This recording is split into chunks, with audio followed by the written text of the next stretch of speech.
Dark Souls 3 is the third and final installment in the Souls series that was released from developer From Software on the PC, PS4, and Xbox One. I'm going to be reviewing this game on the PS4 since I don't actually own an Xbox One or a decent computer to run the game properly, but from what I've heard from my friends on the Xbox One, it's almost identical for both consoles.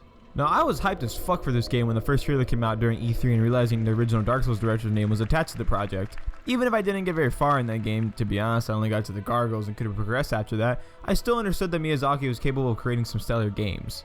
But before we begin, holy shit, the day one edition of this game is fucking awesome.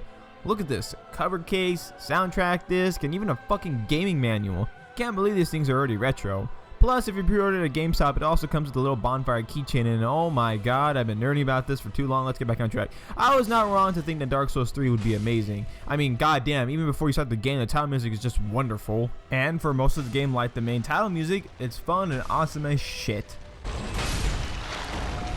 Now, in terms of combat, mechanics, weapons, and things like that, not all that much has changed in Dark Souls 3. You still get your character by gathering souls off dead enemies and bosses. Backstabbing is just as gory as ever.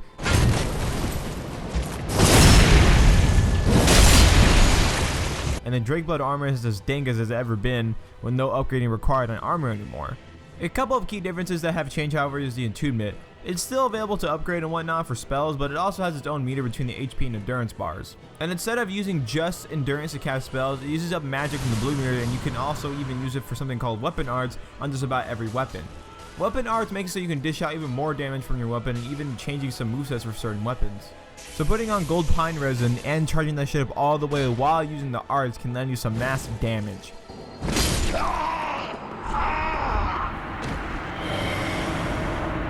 Just remember that your magic mirror can only be filled when resting at a bonfire or using an Ashen Estus flask, or Powerade. A new stat was introduced in the game called Luck. I know this was in Demon Souls, but it's like the first in the Souls series and essentially does the same thing, which makes it a lot easier to farm for weapons and armor. Which kind of makes the rusted coin obsolete and utterly fucking useless. Bows got a bit of a buff as well because they don't use a shit ton of stamina like in Dark Souls 2, and they can actually be pretty helpful in PvP. Bosses themselves most of the time have two different forms to make the battles with them even more enjoyable. On the subject of bosses in Dark Souls 3, what can I say? The first boss himself showed so much promise for what the rest of the game is going to contain.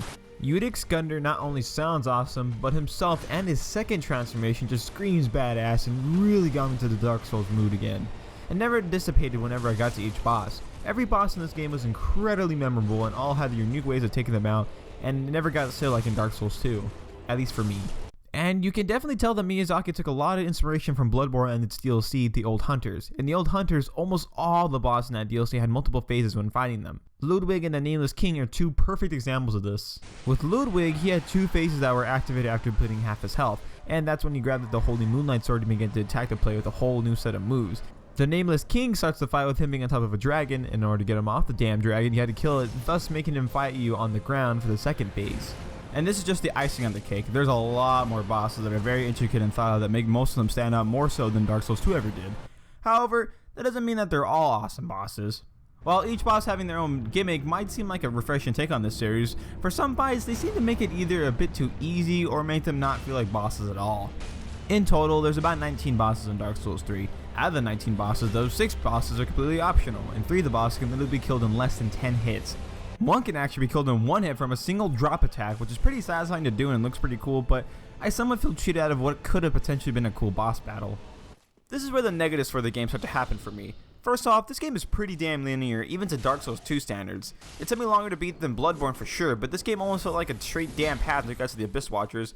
But even then, the other area you can go to that can be found by destroying this bridge and climbing down it is an optional area, and one I feel you won't be able to find anytime soon in your first playthrough without a friend to tell you about its whereabouts. I've now done 3 playthroughs of this game, and I can already tell that further on down the line, I'll probably resent playing this game with a brand new character like I did in Bloodborne.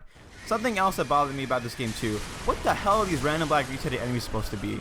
Eudex Gundyr had it, so I was assuming it was going to be like a reoccurring thing and maybe even have some fascinating lore behind like the beasts of Bloodborne, but nothing really came up about it, nor were there a lot of enemies with it. Not saying I would knock the game down for it, of course, but just kind of signifies a missed opportunity for me and my other friend that brought it up to begin with. There's just something that seems to be missing. Something that would propel this game to becoming my favorite thing From Software has ever produced. But unfortunately, Dark Souls 3 doesn't succeed on doing that. Instead of being From Software's magnum opus, it just wound up being a fantastic game, but just one that feels like it could have been more.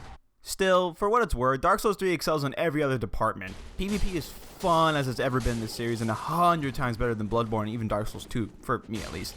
I find it completely fair, and while some weapons have broken hitboxes, the Fume Knight Sword, it's mostly a fair fight 1v1 or with fight clubs. PvE as well can be a blast, and while it reduces your Estus Flask by half when entering someone else's world, it honestly makes it more engaging as you can't just be a dumbass and go in all the time like on the other titles, and you actually have to conserve the amount you have and only attack when it's safe. Also, if you haven't noticed, this game looks gorgeous and runs at a mostly steady 1080p 30 frames per second, only dipping every once in a while in certain areas. Other than that, this game is immensely fun, and if you feel like you're getting fatigued at the Souls series, don't worry. This game will get you right back in the series and make new players go back to the previous ones to see what it's all about. With that, thank you ladies and gentlemen for listening, take care, and have a nice day.